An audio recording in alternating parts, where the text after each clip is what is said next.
the shore. We know we lead the way, keeping odds at bay. See the sunrise tomorrow, inspire the world to follow.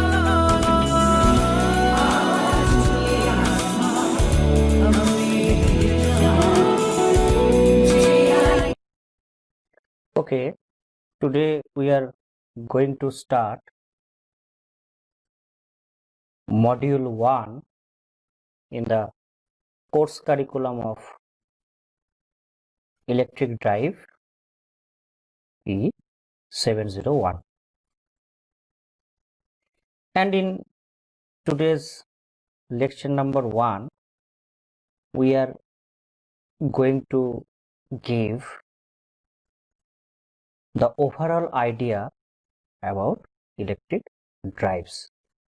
That is, we will develop our basic concepts for the further study of electric drive course curriculum. And the objective and outcome of our today's lecture is to become familiar with the basics, history, and the chronological development of electric drive system.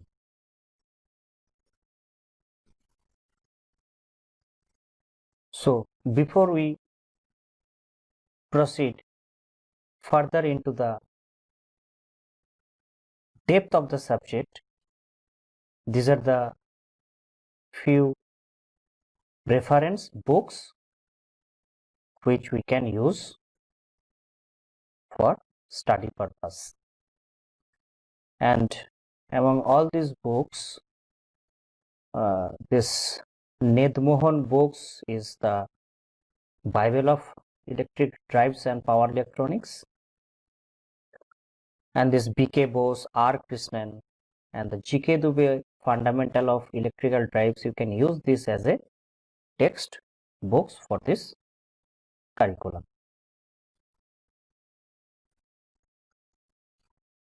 So, lecture number 1.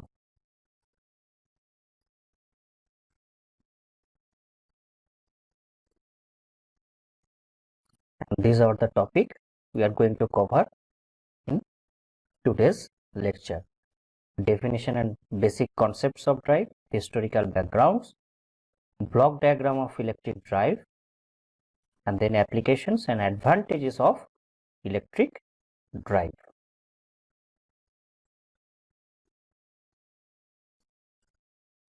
So, in this slide, if somebody asks you what is this, so your answer will be that this is a running train or moving train.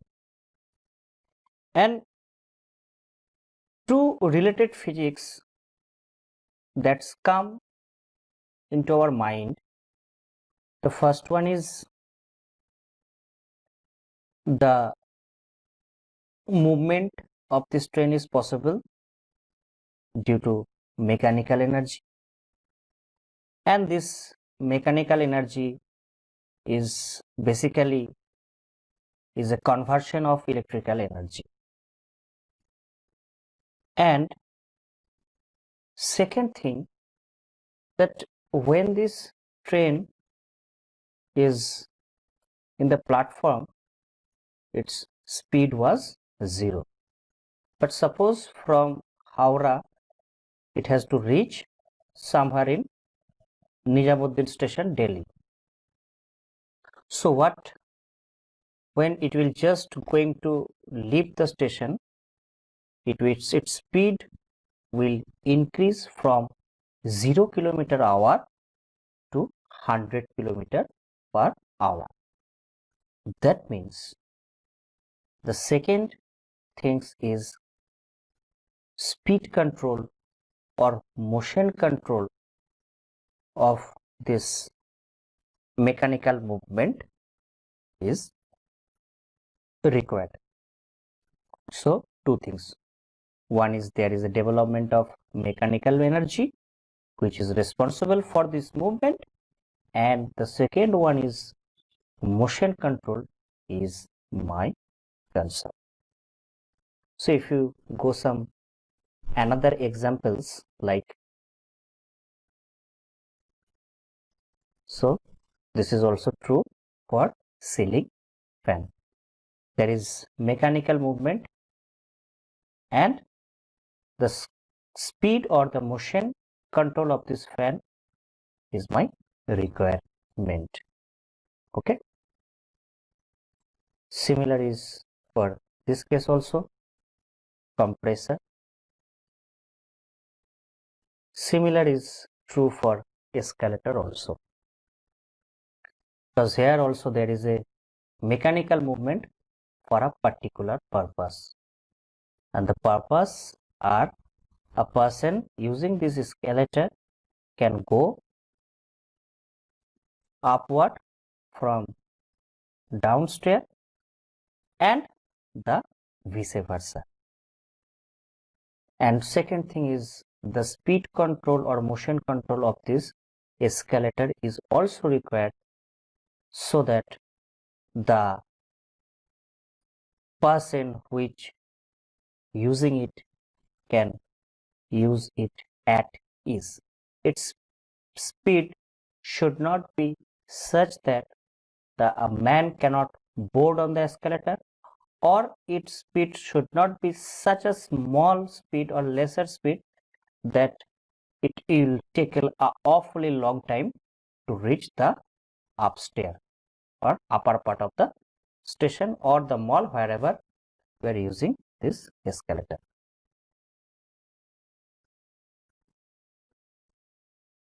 This is also true for this table fan, motion control and the development of mechanical power. Also true for these appliances, that is mixer, juicer, tape recorder, and also true for washing machines. So that means these are the few household examples where we can see the motion control is required. So these are few household devices where the motion control is concerned. So these are, sir, domestic appliances.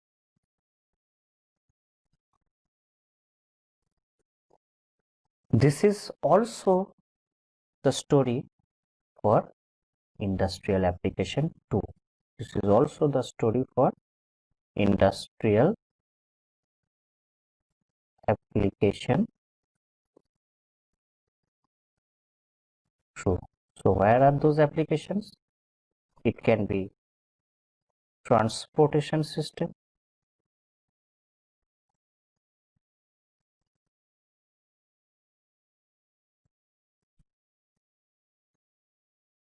it can be rolling mills, it can be paper mills, it can be textile mills, it can be coal mining, etc. So whether it is a domestic appliances or it is an industrial application, both there are two things are into the concern. One is this mechanical movement or mechanical power or movement for a purpose, and motion control of these appliances. So these are my two concern. Okay. So now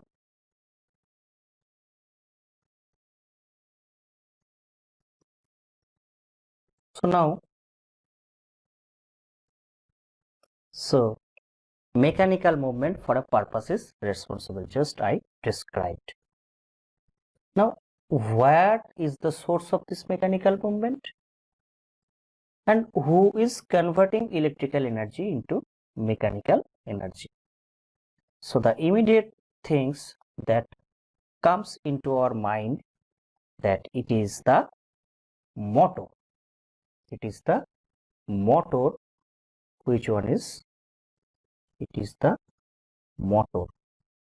It is the motor which is responsible for this mechanical movement, and this is also converting electrical energy into mechanical energy. Okay. Now, so what is a motor? A motor is basically that one which convert electrical energy into rotational force or mechanical energy. So this is my motor. Now the next question is, what is drives? Now, before we develop the definition of drives, we should know whenever the term electric motors or electric generator is used, we tend to think that the speed of rotation can be controlled only by applied voltage or the frequency of the source current. But the speed of rotation of electrical machines can be controlled precisely by using the concepts of drives, and main advantage of this concept is easy optimization of motion. Easy optimization of motion. This is my advantage of using the concept of drives, and this motion can be a translation motion,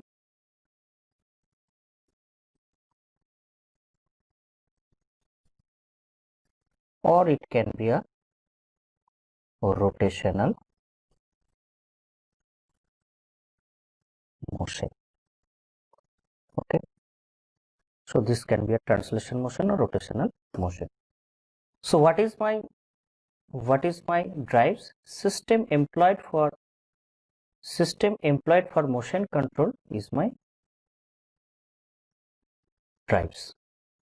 Okay, so an electric drives is defined as a form of machine or equipment which converts, as I told earlier in the starting of our lecture, that electrical energy has to convert it into mechanical energy, and this should provide the electrical control on this process. That means the motion control is essential. Now next, how the motion can be controlled? There are so many ways: diesel or petrol engine, gas or steam turbine, steam engine, hydraulic motor, electric motors, etc. So this is in a nutshell the definition of electric drives. System employed for motion control of electric motors is called electric drives. So there is a controlling unit and there is a motor. Now instead of this motor, there can be several motors, and this control unit is the sophisticated, and this control unit must be the sophisticated one.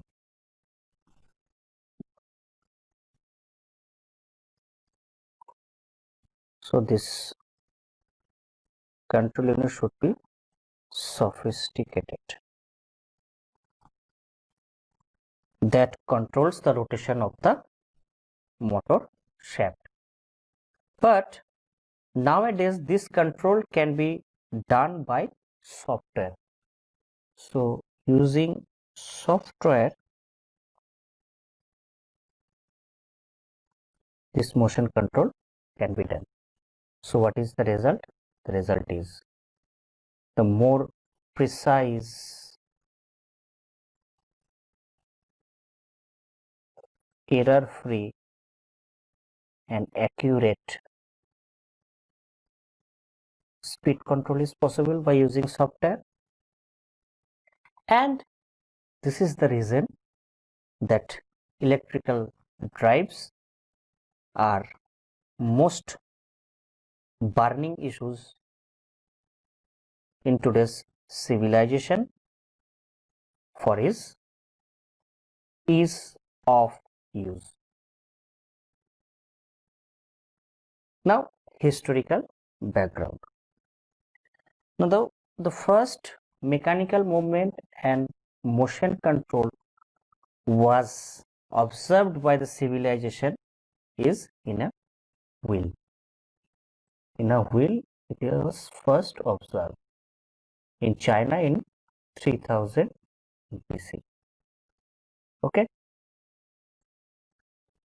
So, wheel was a novel invention and civilization grew with wheels. Chinese used water wheels in 3000 BC.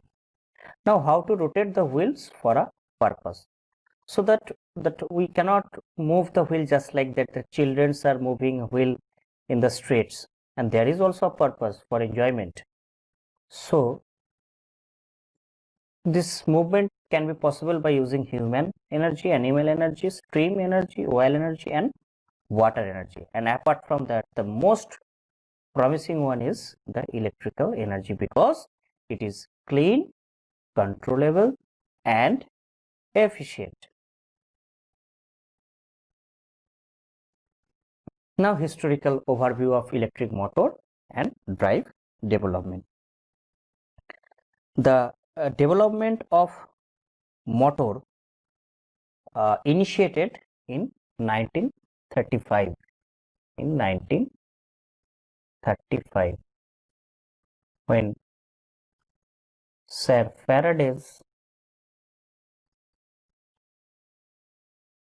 develops his famous theory, Faraday's laws of electromagnetic induction.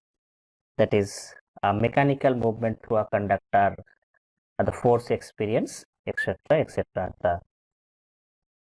The reason why the development of motor started. Okay. So Faraday is responsible for the development of the motor. Okay, because induction theory is used in the working of motors. Now, first, the DC motor development comes into the picture.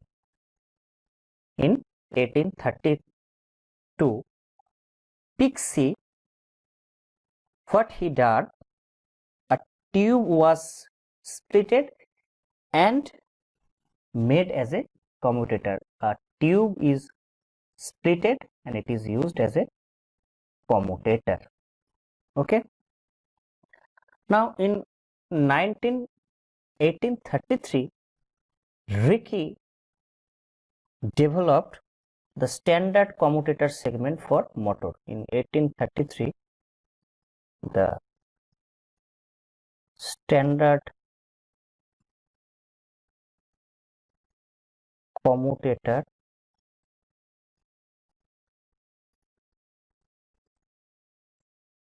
segments for motor was developed. And then in the era of 1930 to 50, gradually leads by Henry developed to the practical electrical motor. And 1938, Jacobi demonstrate electric boat propulsion. 1840, Davidson demonstrate electric car propulsion. Okay. And then in 1879, Siemens demonstrate electric train propulsion. So development of boat propulsion, car propulsion, and train propulsion from electrical motors. And then 1837 there is the big breakthrough done by Watt Leonard systems for low loss speed control.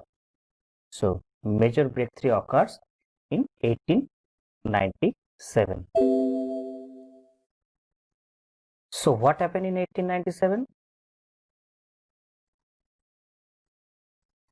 So major breakthrough occur in 1897. 1897, the major breakthrough done by Watt Leonard. So what they did, till now the controlling of speed of DC motor, which is an important factor, was done by using external resistance. Using external resistance, the speed control of DC motor was done till now. But when you are using resistance and a current is definitely passing through this resistance, there is a high loss, I square R loss exists. So there is a high I square R exists. And then Watt Leonard proposed a scheme of low loss field control. Low loss field control. Now next, how? Now this is done by using another motor generator set. So using another DC generator whose field current can be controlled by another prime mover. The field current of this DC generator is controlled by another prime mover. So without loss, voltage control is possible, and this leads to the speed control of smooth speed control of DC motor by Watt Leonard method. That is the dynamic control. Later on we will see static Watt Leonard control of speed. Okay, so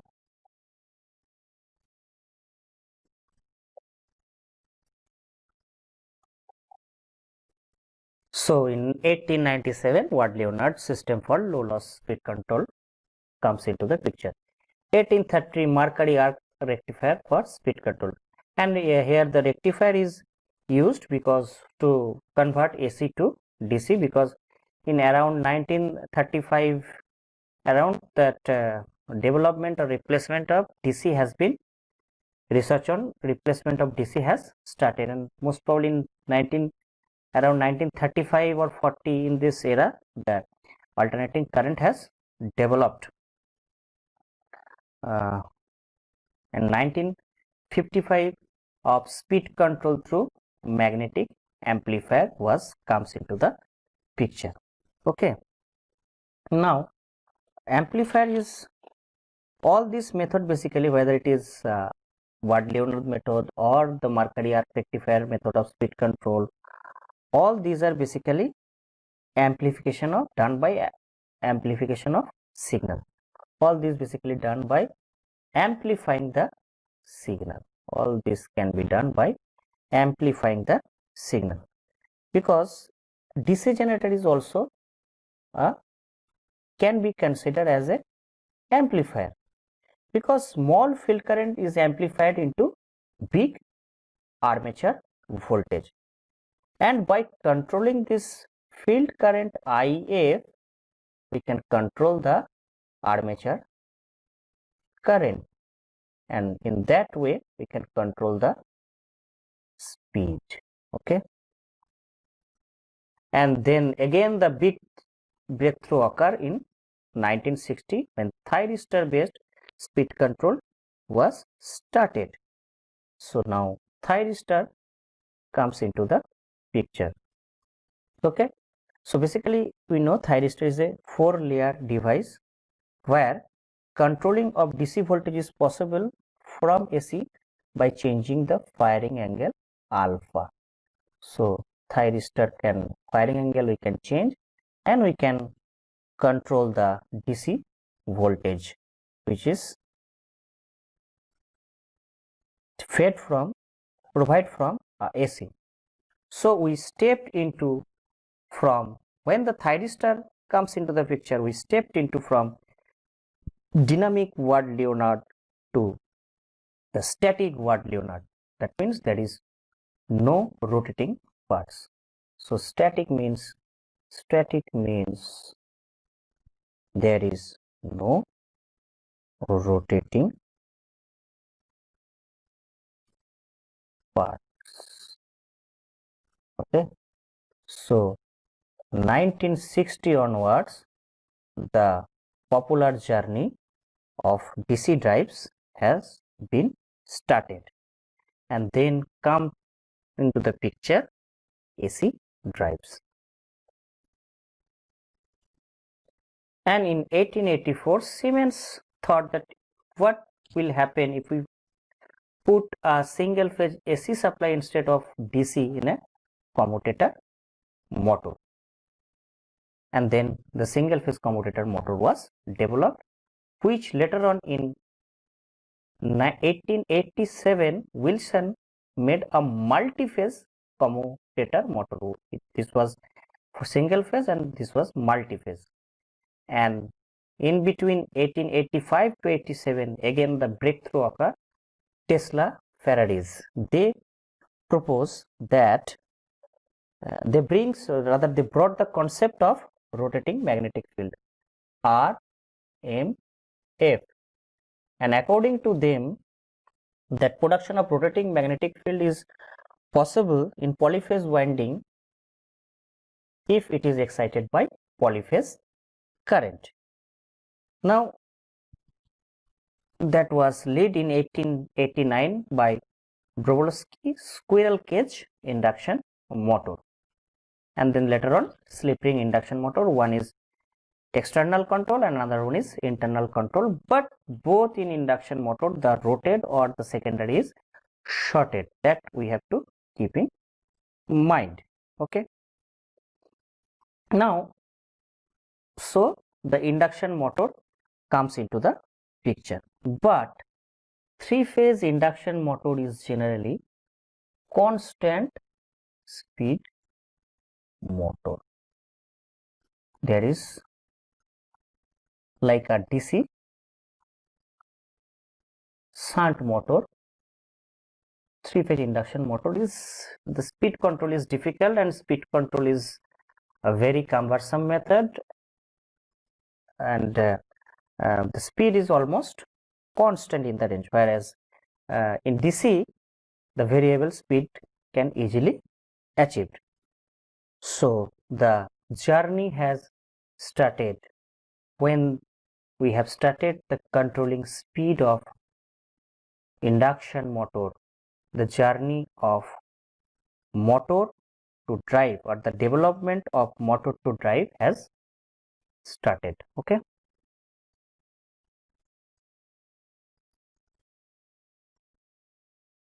so in 1891,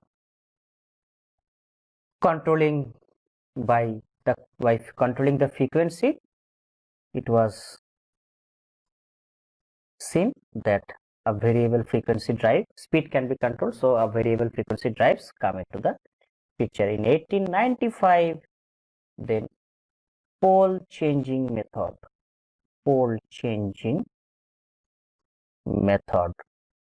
In this way, we can control the speed. Again, motion control is possible in induction motor by pole changing, because in the stator there are two different stator connection for two different pole arrangements. Suppose one can produce a 4-pole and one can produce a 8-pole.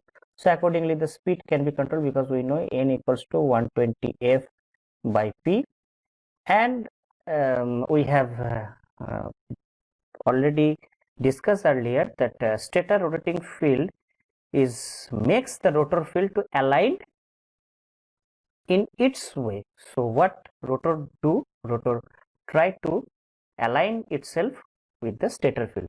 So when the pole is changing, so rotating magnetic field is also speed is changing. Accordingly, the rotor speed is also changing. So in 1895, and then 1905, Kamers and Crevius describe two slip ring motor cascade, and here the concept of slip power recovery scheme come into the picture. Slip power recovery scheme. Slip power recovery scheme. That means that slip power is fed again from rotor to the main or into the shaft. Okay.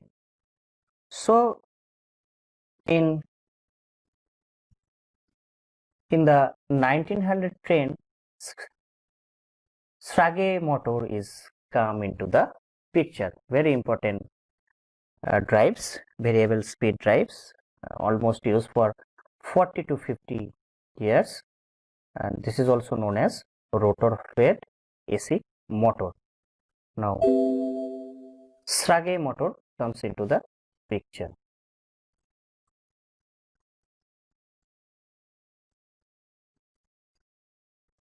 So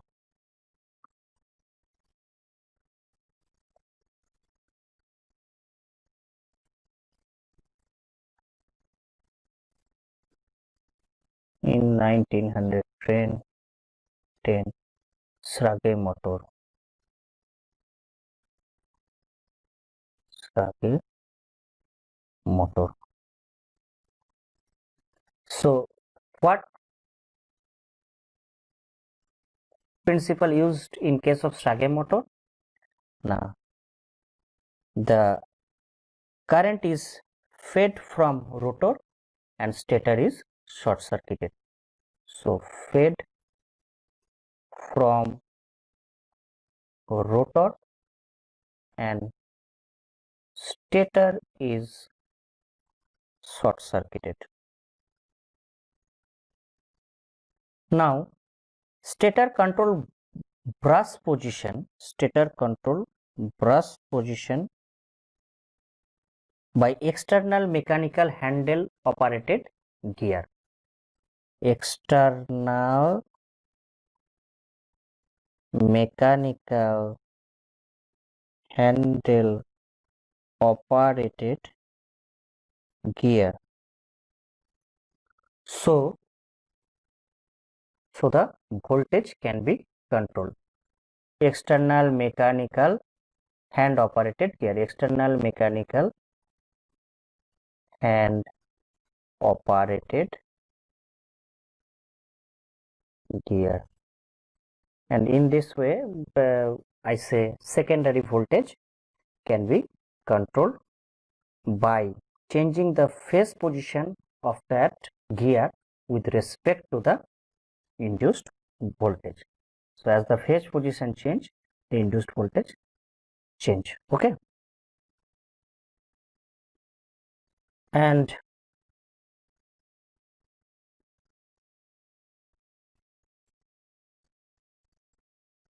so Schrage motor, and then the solid state converters come into the picture, and there is a huge revolution in the drive system.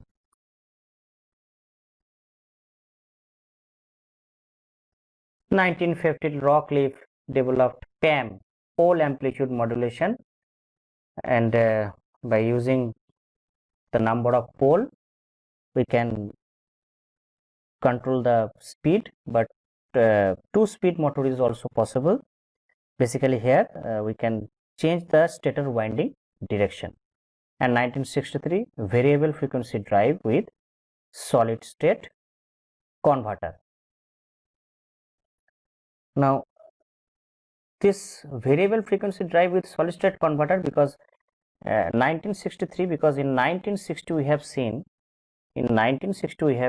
that thyristor has come into the picture. 1960 thyristor came into the picture. So development of the thyristor inaugurated the journey of today's solid state converter FET variable frequency drive. Again 1970 slip ring motor cascade. So let me discuss this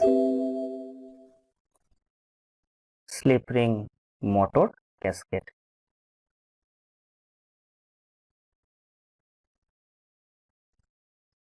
So what we have done previously in case of dynamic Kramers or Scravius drives, that whatever cascaded by Kramers and Scravius drive by conventional method, in their energy in rotor had to be converted into the mains through another MG set. Another MG set,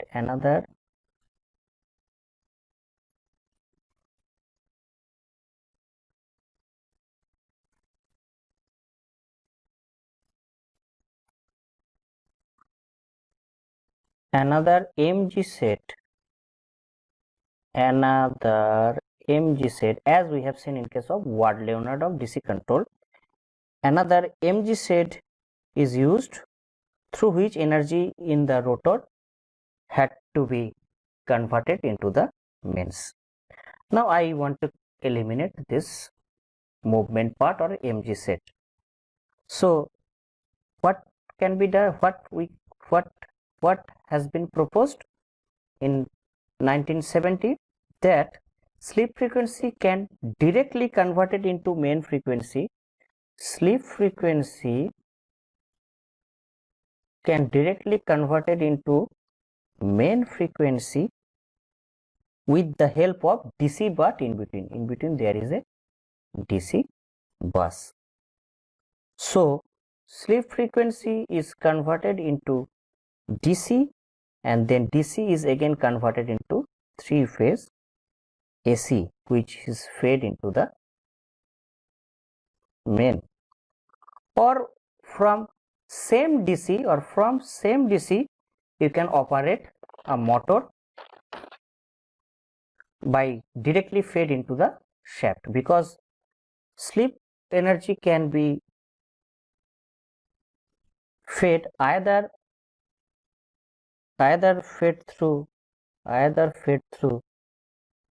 main or fed to the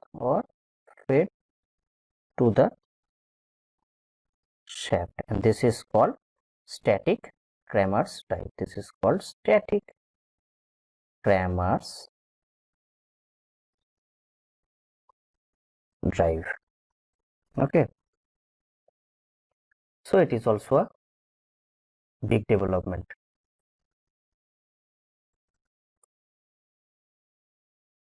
And then 1974 Lawrence proposed variable speed switch reluctance motor. This is a little bit unconventional motor in the sense, because saliency is present both in stator rotor, but only stator has winding. Here only stator has winding, but saliency is present in both stator and rotor, and the winding is multiple winding, and you can switch into this different winding, and through which you can change the magnetic field or air gap position, suppose say 0 degree, 30 degree, and etc. And as we have seen, rotor try to align its field with the stator field, so a desired speed, rotor speed, can also be achieved using this variable speed switch reluctance motor. And nowadays the development of solid state switches enables high frequency switching. Okay, so it is possible to controlling the torque by controlling the current, and controlling the speed by controlling the frequency. So torque and speed, this is my two concern in drive system. Okay, and then comes into the picture permanent magnet drive. Permanent magnet drive. Permanent magnet drive. And this is can be permanent magnet synchronous machine drives or permanent magnet DC drives, but both are brushless, BL, brushless, no brush, no commutator. But there is permanent magnet commutator machine exist, but because of competition, stoutness, maintenance, the brushless combination is preferable. So we can say, so we are reached to the conclusion that into this electric drive system, the leaders are DC drives, induction motor drives, switched reluctance motor drives, and permanent motor drives. And this modern drive system results of the development, not only the development or advancement in power electronics devices, but it is also the result of development of control system. Okay, and also the development of microelectronics, so that you can control it through DSP, microprocessor or microcontroller or digital signal processor, that is ASIC,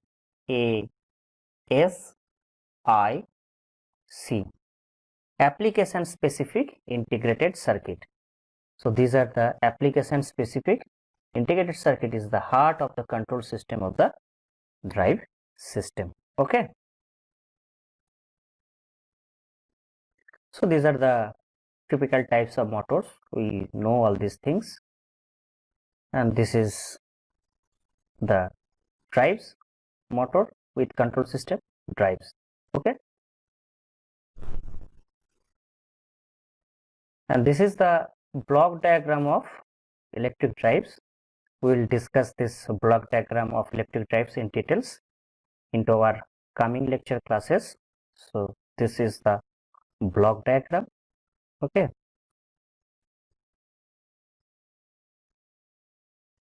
and application of electric drives, we have previously discussed the household application, domestic application, industrial application. Means we can say drives is basically everywhere. Now like a mythological story, somebody has asked me, show drives in this pillar, like that. Basically your wristwatch is also your drives. There is a stepper motor is used, and its change is position in step, and the motion is controlled. Okay, and the final one is advantage of electric drives. So these are the advantages of electric drives, and there are few advantages. Main advantages we will highlight: this longer lifespan than other drive system, and it is pollution free. Okay, efficiency is very high, and this is the most important. Variable speed control method is available. So available in wide range of various parameters like speed, torque, and power. So these are the applications of electric drives. This variable speed control method available, and it is pollution free as there is no flue gas in that. Okay, so these are the main 2 points.